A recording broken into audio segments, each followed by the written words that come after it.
하나님이 세상을 이처럼 사랑하사라는 말은 헬라어로 하나님께서 세상을 사랑하셨기 때문에 라는 말로 표현할 수 있습니다. 이 말에서 세상이라는 단어가 나오는데요. 세상이라는 단어는 헬라어로 코스모스라는 단어입니다. 자, 유대인과 이방인을 포함한 온 인류를 가리키는 말이라고 볼 수가 있습니다. 그리고 사랑하다라는 말은 무조건적이고 신적인 그런 사랑, 우리가 알다시피 아가페 사랑입니다. 그러므로 우리 하나님께서 세상을 사랑하신 사랑은 남녀간의 애정을 의미하는 그 사랑이 아니라 근본적으로 다른 가장 숭고하고 희생적인 사랑인 것을 알 수가 있습니다. 또 독생자를 주셨으니라는 말은 그분께서 자신의 독생자를 주시기까지 하셨다라는 말입니다. 그런데 독생자란 말은 하나님께서 유일하게 낳으신 아들이라는 의미 외에 그 속성과 성품에 있어서 유일한 분이라는 의미도 지니고 있습니다. 그러면 하나님께서 독생자를 주시기까지 이 세상을 사랑하신 이유는 과연 무엇일까요? 그것은 곧 이 세상이 멸망치 않고 영생을 얻도록 하기 위함이다 라고 말씀하고 있죠.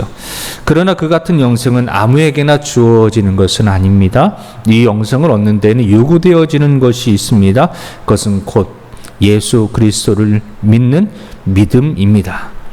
따라서 멸망하다라는 의미는 18절에 믿지 아니하는 자는 하나님의 독생자 이름을 믿지 아니함으로 벌써 심판을 받은 것이니라 라는 말과 연관지어서 우리가 생각할 수 있는데요.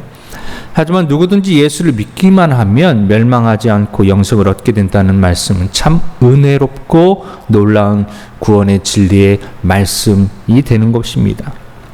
그러므로 우리 모두는 예수 그리스도를 믿어 멸망치 않고 영생을 얻는 축복을 받기를 주님의 이름으로 축복합니다. 그 다음에 17절과 18절 말씀이 이렇게 나오고 있죠. 하나님이 그 아들을 세상에 보내신 것은 세상을 심판하려 하심이 아니요 그로 말미암아 세상이 구원을 받게 하려 하심이라. 그를 믿는 자는 심판을 받지 아니하는 것이요 믿지 아니하는 자는 하나님의 독생자의 이름을 믿지 아니함으로 벌써 심판을 받은 것이니라. 이 17절과 18절에는 심판의 이중적인 의미가 담겨져 있습니다. 무슨 말씀인가 하면 하나님께서 예수님이 이 세상에 보내신 근본 목적은 인간의 죄를 신문하여 거기에 대해서 징계하려고 함에 있지 않고 오히려 예수님을 이 세상에 보내신 목적은 참 목적은 인간이 자신이 지은 죄에 대하여 회개하고 하나님께로 나올 때에 그 죄를 사해 주시려고 하신 것입니다. 예를 들어 인간 사회에서도 찾아볼 수 있습니다. 비록 이 국법을 어긴 범법자일지라도 자신의 잘못에 대해서 깊이 뉘우치며 반성하는 그런 기색이 역력하면 그 형벌을 감해 줍니다. 특별 사면을 해주거나 가석방을 해주기도 하지요. 그러나 이러한 사면 제도가 있다고 할지라도 범법자가 스스로 이 제도를 부정하고 그 특권 취하기를 거부한다고 하면 그는 여전히 자신의 죄에 대한 책임을 지고 이미 선고된 형벌을 감당하게 될 수밖에 없습니다. 그런데 하나님께서 인간에게 베푸시려고 하는 구원의 은혜에 있어서도 역시 이와 똑같은 원리가 적용이 된다는 것이지요. 하나님께서는 인간의 죄를 대속하기 위하여 예수님을 이 땅에 보내셨습니다. 그리고 예수님께서는 인간의 모든 죄를 짊어지시고 십자가상에서 대속의 죽음을 당하셨습니다. 그러므로 이제는 누구든지 그러한 사실을 믿고 예수님의 의를 힘입기만 하면 구원을 얻게 되는 것이지요. 그렇지만 끝까지 이러한 사실을 부정하고 예수님을 자신의 구주로 받아들이기를 거부하는 자는 결국은 자신들의 죄악으로 인하여 하나님의 심판을 받아 멸망할 수밖에 없게 되는 것입니다. 그러므로 이러한 심판은 하나님과 예수님을 믿는 사람들 편에서 볼 때에는 사면의 특전인데 그에 반하여 예수님을 믿지 않는 사람들 편에서는 심판으로 작용하는 이중적인 의미를 지니고 있는 것입니다. 자, 그 다음에 19절 말씀 보시면 19절에서 21절까지 보시면 빛이라는 말과 어둠이라는 말이 나옵니다. 여기는 각각 중요한 의미가 있습니다. 빛이라는 말은 헬라어로 포스라고도 합니다. 어두움은 스코토스라고 하는데요.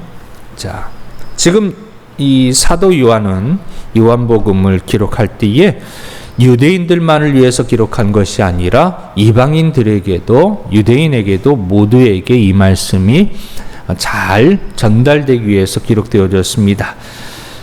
자, 그런데 대부분 이 성경을 읽었던 사람들은 퍼센트로 볼 때에는 이방인들이 훨씬 더 많았을 것입니다. 다시 말하면 헬라적인 사고 방식에 영향을 받은 사람들이 많았다는 겁니다. 그래서 이 헬라 사고 방식이 익숙한 이방인 그 신약 시대의 이방인 성도들에게 선을 빛으로, 악을 어둠으로 이 비유하여 그들이 이 복음을 이해할 수 있도록 했다는 것입니다. 이방인들에게 복음을 증거하면서 기독교의 진리를 정확하게 전달하기 위해서 요한복음의 기록자는 히브리인들의 종교관념을 뛰어넘어서 헬라적인 관념과 연결지어서 사람들에게 전하려고 노력한 것이에요. 이러한 요한복음의 저자의 의지가 여기에도 두드러지게 드러나고 있습니다. 1장 1절의 로고스라는 말씀도 그러하지요. 자, 저자는 빛이란 말로써 예수 그리스도를 나타내고 있습니다. 그 다음에 어둠이란 말로써 죄로 말미암아 타락한 인간을 묘사하고 있습니다. 여기서 이 요한복음 기록자는 빛 대신 예수님을 구세주로 믿는 자를 진리를 쫓는 자, 즉 성도라고 구분하였고요. 반대로 예수님을 구주로 믿지 않는 자를 악을 행하는 자, 불신자로 구분하고 있습니다. 이처럼 성도와 불신자의 차이는요, 그가 세상에서 죄를 지었는지 안 지었는지, 또는 죄를 많이 지었는지 적게 지었는지에 의해서 구분되는 것이 아닙니다. 여기서 말하는 성도와 불신자는요, 로마서 3장 10절의 말씀에 의하면 이 세상에는 본래 범죄하지 않은 의인이 한 명도 없다. 죄를 짓지 않는 자가 한 명도 없다.